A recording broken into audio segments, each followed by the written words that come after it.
নমস্কার সবাইকে।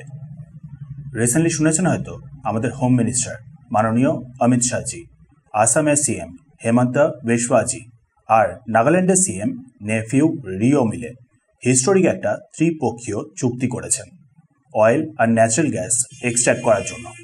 সাথে আবার ইম্পর্টেন্ট মিনারেল এক্সপ্লোর করে মাইনিংও করা হবে আসাম আর নাগাল্যান্ডের বর্ডার জুড়ে। দুটো রাজ্যই হলো ভারতেরই পার্ট। আসাম যেখানে হয়তো জানবেন one of the oldest place এই পুরো ওয়ার্ল্ডে যেখানে কিনা কন্টিনিউয়াসলি অয়েল এক্সট্র্যাক্ট করা হয়। আসাম আর নাগাল্যান্ডের বর্ডারেও যে অয়েল আর ন্যাচারাল গ্যাসের ভান্ডার আছে সেটাও দীর্ঘ সময় ধরে আমাদের ভারতের জানা।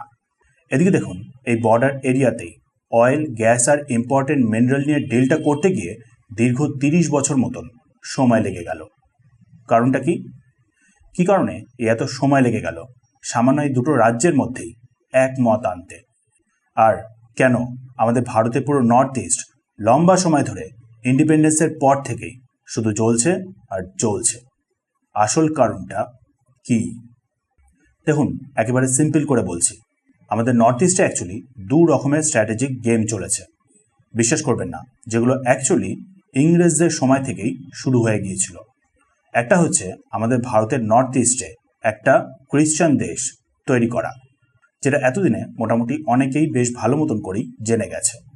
দ্বিতীয়টা আবার হলো সেই চীনের দ্বারাই সাথে বাংলাদেশ আর পাকিস্তান মিলে আমাদের নর্থ ইস্টের পোর্শনটাকে সো কল্ড চিকেন নেক মানে শিলিগুড়ি করিডোর থেকেই পুরোপুরি কেটে দেওয়া। চীন নিজের পোর্শন নিয়ে নেবে নিজের ক্লেম অনুযায়ী, বাকিটা তারপর পাকিস্তান আর বাংলাদেশের মধ্যে ভাগ। বাট জানেন কি, এগুলো অ্যাকচুয়ালি আসল কারণ না আমাদের নর্থ ইস্টকে পুরোপুরি আনস্টেবল করে রাখার জন্য। অ্যাকচুয়ালি আমাদের নর্থ ইস্টে দীর্ঘ 70-80 বছর ধরে অন্য একটা জিনিসের ওপরে কাজ চলছে। এক এক করে খুবই সিম্পলভাবে বলছি। দেখেন, আপনি যদি ভালো করে লক্ষ্য করেন তাহলে দেখবেন আসাম হলো নর্থ ইস্টের একেবারে মাঝখানে, নিচেই মেঘালয়, ওপরে অরুণাচল, আর ডান পাশ দিয়ে পরপর নাগাল্যান্ড, মণিপুর, মিজোরাম আর ত্রিপুরা। ব্রিটিশ সময় নাগাল্যান্ড, মেঘালয়, মিজোরাম, অরুণাচল প্রদেশ সবকটাই আনডিভাইডেড আসামের পার্ট ছিল। ব্রিটিশরা যাওয়ার আগে থেকেই নর্থ ইস্টকে টুকরো করার প্ল্যান শুরু হয়ে গিয়েছিল। খ্রিস্টান মিশনারিজ ম্যাসিভ স্কেলে কনভার্সনের কাজ করছিল নর্থ ইস্টে, যার ফার্স্ট এফেক্টটাই দেখা যায় 1947-এই, মানে আমাদের স্বাধীনতার সময়েই। নাগাল্যান্ড ইন্ডিপেন্ডেন্ট দেশ হওয়ার চেষ্টা করছিল আসাম থেকে আলাদা হয়ে, আমাদের নর্থ ইস্টের প্রায় একেবারে মাঝে। কারণ অলরেডি 50% মতো মানুষদের সেই সময় কনভার্ট করা কমপ্লিট হয়ে গিয়েছিল। দেন দ্রুত সেই সেপারেটিস্ট মেন্টালিটিটা ছড়িয়ে যায় মিজোরামে। মিজোরাম 1947-এই 80% খ্রিশ্চান পপুলেশনে পৌঁছে গিয়েছিল। মানে বুঝতেই পারছেন কিভাবে র্যাপিডলি লোকাল ট্রাইবাল পপুলেশনকে কনভার্ট করে দেওয়া ক্রিশ্চানিটিতে। যে কারণে স্বাভাবিকভাবেই এই দুটো রিজনেই সবার প্রথম সেপারেটিস্ট মুভমেন্ট শুরু হয়। দেশ থেকেই পুরো আলাদা হয়ে যাওয়ার চেষ্টা। এরপর ব্রিটিশরা চলে গেলেও কনভার্সন কিন্তু নর্থ ইস্টে স্টপ হয় না। কারণ গভর্নমেন্টের মতে সেই সময়ের অ্যাকচুয়ালি গভর্নমেন্ট কন্টিনিউয়াসলি হতে দিয়েছিল আরও ম্যাসিভ স্কেলে কনভার্সনটাকে। ফলে পুরো নর্থ ইস্টের ইস্ট পার্ট জুড়েই খ্রিশ্চান সেপারেটিস্ট মুভমেন্ট শুরু হয়ে যায়।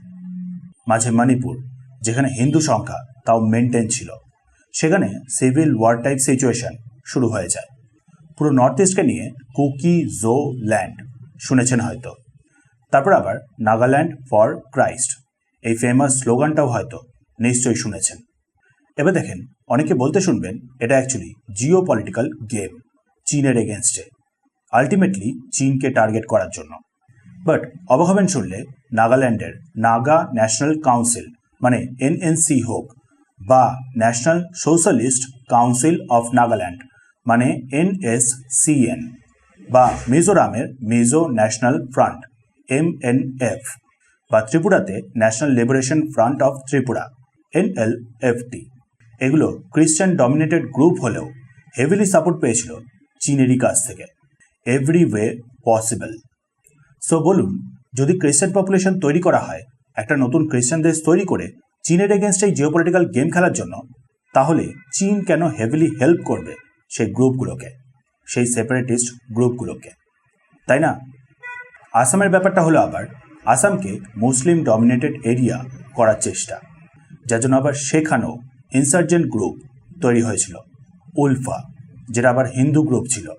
বাট পথ ভোটকে চীন, পাকিস্তান আর বাংলাদেশ থেকেই উল্টে হেল্প নেওয়া শুরু করে দেয়। সো লোকাল সাপোর্টটাও তার জন্য তারা পরে গিয়ে হারিয়ে ফেলে। মণিপুরে people's liberation army of Manipur, মানে বুঝতেই পারছেন চীনের পিপলস লিবারেশন আর্মি, ঠিক সেরকম করেই মণিপুরে people's liberation army of Manipur, আর তার উপর আবার UNLF, united national liberation front, দুটোই হলো ম্যাইতি ইনসার্জেন্ট গ্রুপ, দুটোই কমিউনিস্ট ইনফ্লুয়েন্সের আন্ডারে পড়ে গিয়েছিল। ত্রিপুরাতে আবার ATTF, all Tripura tiger force, Hindu group, but 1971-এর লড়াইয়ের পর অনিয়ন্ত্রিতভাবে বাংলাদেশি হিন্দুদের ত্রিপুরাতে ঢুকিয়ে ফেলার জন্য তারাও নিজেদের সংখ্যা গরিষ্ঠতা হারিয়ে ফেলে, যার ফলেই আলটিমেটলি গিয়ে বিদ্রোহ হয়। ATTFও ভুল করে ফেলে, চীন, পাকিস্তান আর বাংলাদেশেরই উল্টে হাত ধরে ফেলে। সো আলটিমেটলি ATTFও লোকাল সাপোর্টটা হারিয়ে ফেলে। সো এই ছিল কন্ডিশন নর্থ ইস্টের। একদিকে খ্রিস্টান স্টেট তৈরি করার চেষ্টা, যাদের হেল্প করেছিল উল্টে চীন নিজে, আরেকদিকে মুসলিম পপুলেশন বাড়িয়ে সেপারেট করার চেষ্টা, অন্যদিকে আবার চীন নিজের মতন করে কিছুটা নিজের কাছে নিয়ে নেওয়া, আর তারও ওপর আবার হিন্দু গ্রুপকেই ইনফ্লুয়েন্স করে হিন্দুদেরই এগেনস্টে লড়িয়ে দেওয়া। মানে বুঝতেই পারছেন ফুল স্কেলে অরাজকতা ছড়ানোর চেষ্টা পুরো নর্থ ইস্ট জুড়ে।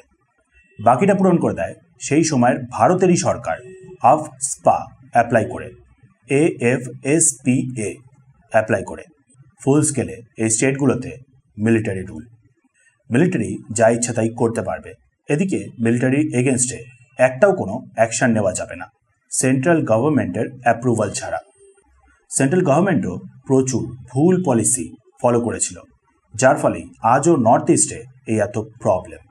বাট জানেন এই যে ফরেন দেশগুলোর মাধ্যমে এত যে অরাজকতা ছড়ানোর চেষ্টা, তার আসল কারণটা কি? কারণটা হলো নর্থ ইস্টের vast natural resources.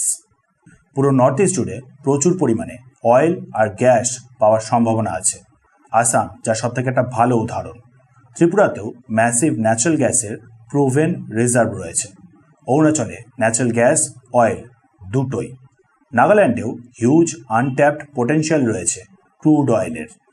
55.70 billion barrel of oil equivalent, মানে গ্যাস আর অয়েল মিলিয়ে টোটাল পোটেনশিয়াল রয়েছে হোল নর্থ ইস্টে, যার মধ্যে থেকে আসামে মাত্র 2.09 বিলিয়ন ব্যারেল অয়েল ইকুইভ্যালেন্ট সবেমাত্র প্রুভেন। আশা করি বুঝতেই পারছেন পোটেনশিয়াল কতটা। নেক্সট হচ্ছে critical mineral, important mineral, rare earth mineral. Coal, sillimanite, dolomite, limestone, copper, zinc, lead, uranium ভর্তি পড়ে রয়েছে আমাদের ভারতের নর্থ ইস্টে। এস্টিমেশন অনুযায়ী তো আবার 70 মিলিয়ন টনের আনট্যাপড রেয়ার আর্থ এলিমেন্ট আর ক্রিটিক্যাল মিনারেলসের রিজার্ভ পড়ে রয়েছে আমাদের ভারতের নর্থ ইস্টে। নর্থ ইস্ট টেবল মানে আমাদের ভারত এই রিজার্ভগুলোকে ইউজ করতে পারবে। স্টেট ইকোনমি আর দেশের ইকোনমি দুদিক থেকেই গ্রোথ হবে। ইন্ডিয়া স্ট্রং হবে, যেটা কোনো দেশই অ্যাকচুয়ালি চায় না। আশা করি বোঝাতে পারলাম আসল কারণটা অ্যাকচুয়ালি কী আমাদের ভারতের এই নর্থ ইস্টকে আনস্টেবল করে রাখার। অন্যদিকে আবার এই রিজার্ভগুলো অন্য দেশ নিয়ে নিতে পারলে তাদের লাভ। অন্যান্য দেশ নেবে, আরও অরাজকতা ছড়াবে, রিজনের গ্রোথ হবে না, ফলে আলটিমেটলি আমাদের দেশকে ভেঙে দেওয়া। এগুলো বুঝতে পেরেই কারেন্ট সরকার ক্রমাগত চেষ্টা করে যাচ্ছে নর্থ ইস্টকে শান্ত করার।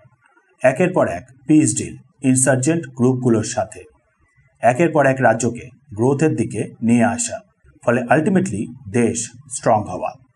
এটাই রিসেন্টলি আবার করেছেন মাননীয় অমিত শাহজি আসাম আর নাগাল্যান্ডের সাথে মিলে। AFSPA যেটা উল্টে প্রবলেম বাড়িয়ে দিয়েছিল নর্থ ইস্টে, সেটাও এখন প্রায় বলতে গেলে পুরো নর্থ ইস্টের থেকেই সরিয়ে নেওয়া হয়েছে। তারপর আবার রিলিজিয়াস কনভার্সনের ওপরেও নিয়ন্ত্রণ আনার জন্য নতুন FCR এর বিল মোদী সরকার দ্বারা।